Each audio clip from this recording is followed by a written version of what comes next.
Hello दोस्तों। आज बात करते हैं अतीक अहमद के बारे में। कौन है ये अतीक अहमद? अतीक अहमद का जन्म इलाहाबाद अब प्रयागराज स्थित चाकिया नामक मोहल्ले में सन 10 अगस्त 1962 में हुआ था। इनके पिता फिरोज अहमद तांगा चलाकर परिवार को चलाते थे। अतीक अहमद पर 17 साल की उम्र में ही पहली हत्या का केस दर्ज हो गया था। उम्र बढ़ने के साथ साथ अतीक के अपराध की दुनिया में भी हाथ बढ़ने लगे। उनके ऊपर हत्या, अपहरण, जमीनी कब्जा, पुलिस के साथ मारपीट, शांति व्यवस्था भंग करने, सरकारी काम में बाधा जैसे कई आरोप शामिल हैं। अतीक अहमद के खिलाफ 80 से ज्यादा मामले दर्ज हैं, जो उत्तर प्रदेश के अलग-अलग जिलों और बाहरी राज्यों में भी हैं। बाहुबली अतीक अहमद बेहद ही गरीब परिवार से आते हैं। इनके पिता रेलवे स्टेशन में तांगा चलाया करते थे। सन 1996 में शाइस्ता परवीन से शादी की। उसके बाद इन्होंने 5 बेटों को जन्म दिया। मोहम्मद असद, मोहम्मद एहजम, मोहम्मद उमर, मोहम्मद अली और मोहम्मद आबान है। इन सभी के ऊपर भी गंभीर आपराधिक रिकॉर्ड हैं। इनमें से 2 बेटे अभी भी जेल में बंद हैं। अमीर बनने के शौक से अतीक नए अपराध की दुनिया में कदम रखा। अतीक अहमद की पत्नी शाइस्ता परवीन सभी इसी साल 2023 में बीएसपी बहुजन समाज पार्टी में शामिल हुई हैं। वर्ष 1999 में अतीक अहमद ने प्रयागराज पश्चिम विधानसभा सीट के लिए नामांकन किया था और उन्हें यहां पर निर्दलीय सीट मिली थी। स्वतंत्र उम्मीदवार के रूप में जीत हासिल की। यहीं से अतीक अहमद के जीवन की एक नई शुरुआत होती है। वो इस सीट पर 5 बार विधायक भी रह चुके हैं।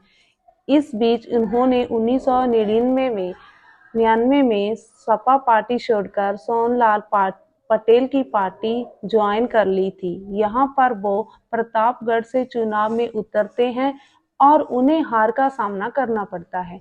वर्ष 2003 में जब मुलायम सिंह की सरकार बनती है तो अतीक फिर से पार्टी में शामिल होकर अपनी परंपरागत सीट इलाहाबाद पश्चिमी से चुनाव लड़ते हैं, जिससे उन्हें जीत मिलती है और यहां से अतीक ने समाजवादी पार्टी का हाथ नहीं छोड़ा।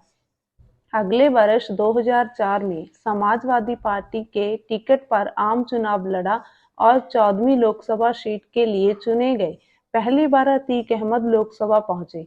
अतीक अहमद का पूरा राजनीतिक जीवन विवादों से घिरा रहा।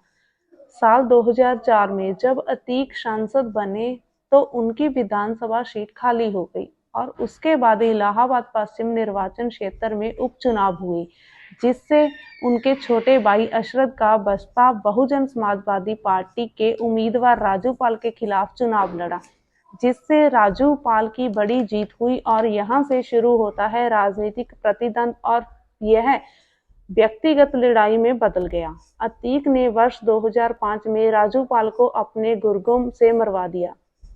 इसके बाद रामपाल की पत्नी ने अतीक के खिलाफ रिपोर्ट दर्ज कराई, जिसमें राजू पाल के साले उमेश पाल अहम गवाह बने थे।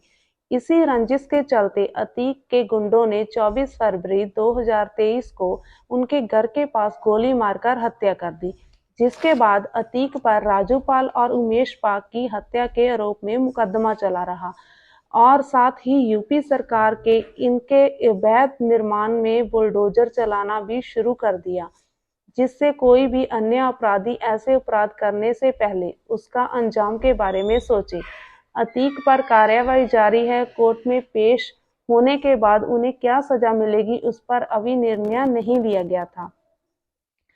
15 अप्रैल 2023 की शाम अतीक अहमद और अशरफ अहमद दोनों भाइयों को मेडिकल जांच के लिए अस्पताल ले जाया जा रहा था। रात लगभग 10:35 के करीब अतीक और अशरफ को लेकर पुलिस मोतीलाल नेहरू मंडल हॉस्पिटल पहुंची। गेट पर गाड़ी खड़ी करके पुलिसकर्मी अतीक और अशरफ को लेकर अस्पताल की ओर बढ़े। हॉस्पिटल गेट के 10-15 कदम आगे बढ़ते ही मीडिया कर्मी अतीक और अशरफ की लाइव कवरेज कर रहे थे। इसी दौरान मीडिया कर्मियों की भीड़ में से 2 मीडिया कर्मियों ने हथियार निकालकर अतीक और अशरफ को गोली मार दी। इस तरह अतीक अहमद के आतंक का अंत हो गया।